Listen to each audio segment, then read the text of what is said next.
Welcome back, ladies and gentlemen. We've got an hour and 12 minutes left in this abbreviated Sunday transmission. I know we have calls from all over the United States and the world. Kyle, Alex, Michael, Jason, Samson, Dan, Linda, Joel, Clary, and others.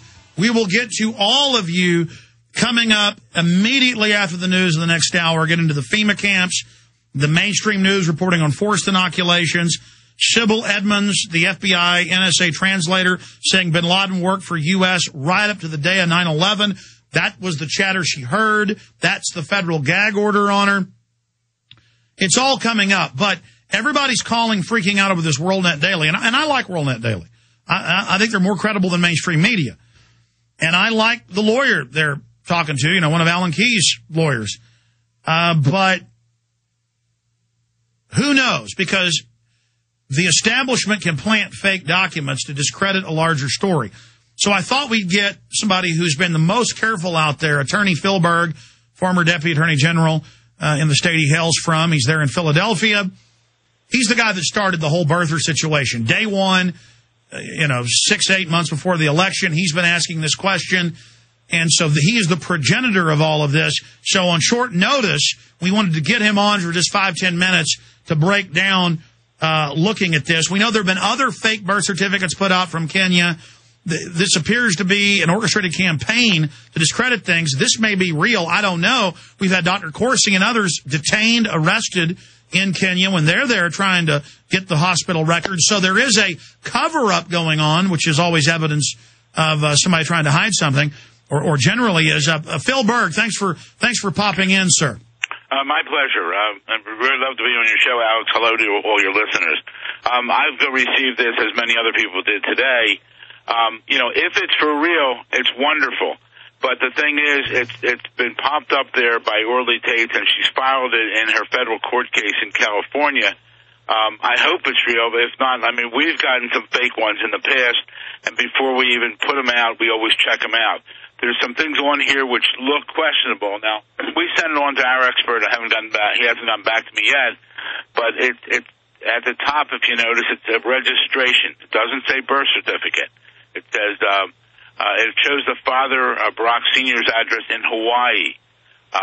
It shows the date of registration is 8/5/61, with the registration entered 8/9/61, and we're wondering why it's not the same date. Also, the signature of the registrar is R.F. Lavender, but it's signed by someone else.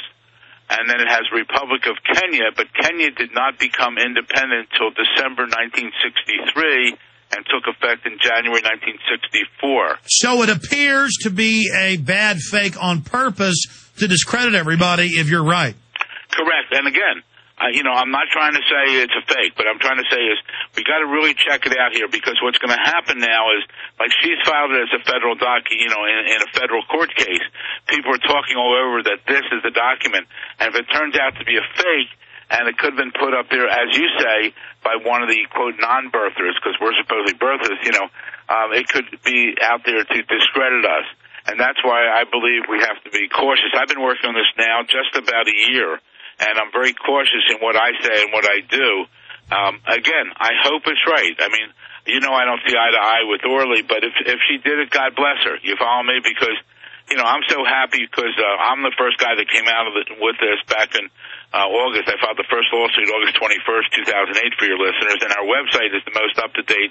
It's ObamaCrimes.com, if I can say that, OBAMA. Absolutely. In fact, Phil, we have ObamaCrimes.com up on screen right now as we simulcast at prisonplanet.tv. So, yeah, now, you're always friendly, you're always, magnanimous and nice, but this is an important investigation, and I do believe you're credible, and I know that you also represent a colonel who is, standing up to Obama right now, demanding to see the evidence, and you are the progenitor of this, so it's important for us to know why you don't see eye to eye with Orly Tate. I don't. That's a great point, and I don't know why. Orly came on the scene about late November 2008, and we even spoke together at a press conference at the National Press Club in Washington, D.C. on December 8th, 2008. But for some reason, several months ago, and even if any of your listeners can give logic to this, it doesn't make sense. Several months ago, she said she was going to take down Phil Berg, and through that, she's been attempting to do it through one of my volunteer assistants. Now, why would you want to take down Phil Berg? Because I have, and I'll talk for myself here, and you know I'm a straight shooter. I have 3 pending cases in federal court. One dealing with the standing issue, which we now have. That's now in the Third Circuit Court of Appeals, and we now have a hearing date scheduled tentatively for argument on October 26th. They pushed it off, but I got to bear with it. The second case, we're doing briefs on the Hollister case, which is the retired Air Force colonel, who we filed an interpleader action, and he wants to know, he's on ready recall by the president. He wants to know if he's called back to service, does he follow the order because it's valid, or can he disobey it because it's invalid because there's a phony or usurper in the office of president. Our third case, which is pressing right now, is the deal under which I had filed on, and was sealed under the False Claims Act. And the False Claims Act is now unsealed because the judge dismissed it, but we filed a motion for reconsideration under the theory of major conflict of interest by Eric Holder, the Attorney General of the United States. And on that, we're taking a position that he refuses to prosecute Obama, and there's a conflict we're stating in there because, number one, he was on Obama's campaign committee. Number two, he was one of 3 individuals who helped select Biden as vice president. Number 3, he's now Attorney General of the United States, which is the highest law enforcement person in the country, and he also gives advice to the president. Well, so Phil, if that's not conflict, I don't know what is. Sure. Doubling back, though, yeah. I mean, I know you personally. I've spoken at some events over the years on other issues with you. I don't know this other lady. She seems credible. I like Alan Keyes. I mean, I like all these people. I like all these different lawyers. Yeah, but answer that question. Why would she want to take me down? That's what I'm branching these cases. Is that a public statement? Oh, absolutely. It's about, and she's done it.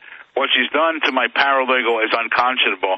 No, I know, but I mean, I only brought this up. Sure. Because this is obviously a highly charged political situation. And I can imagine there's going to be dirty tricks and infiltration and a lot of weirdness going on. And I've noticed that just since I've been having you on and others on and even looking at this, because I looked at it back during the campaign, but looking at it again because the listeners are demanding it, and I think their response in the White House is very suspicious and the media is very suspicious. Suddenly, all these big George Soros and Rockefeller-funded Think Progress and, Daily Costs and all the big ones are coming after me, really lying about me and saying unbelievably slanderous things. And I've suddenly had the heat turned up in other ways. We had some nice federal boys visit here Friday.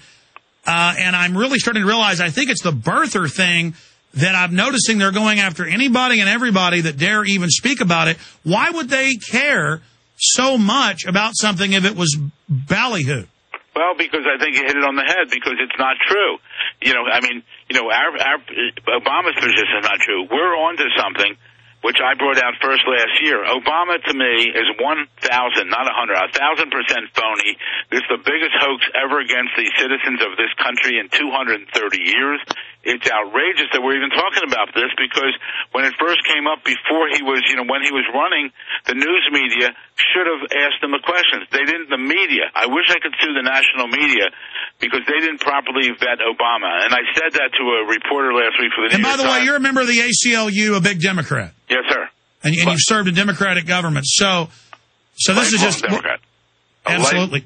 Go ahead. A lifelong Democrat. Yeah, lifelong. Phil, I want to have you back up, if you can, tomorrow. I'd like to have my producer speak to you right now for a full 30 minutes or so. We're also going to try to get Orly Tates on and get her perspective on this. But if this is real, it's huge. If it's a hoax, they're going to try to discredit things with this information. But in closing, Phil, when I'm on big Democrat shows, Air America type stuff, they attack me over the birther thing. When I bring up Barry Soetoro, they don't even know about it, and then they're shocked to find out that he operated and registered for school under another name. So it's proven this guy has fake aliases. Briefly tell folks about that.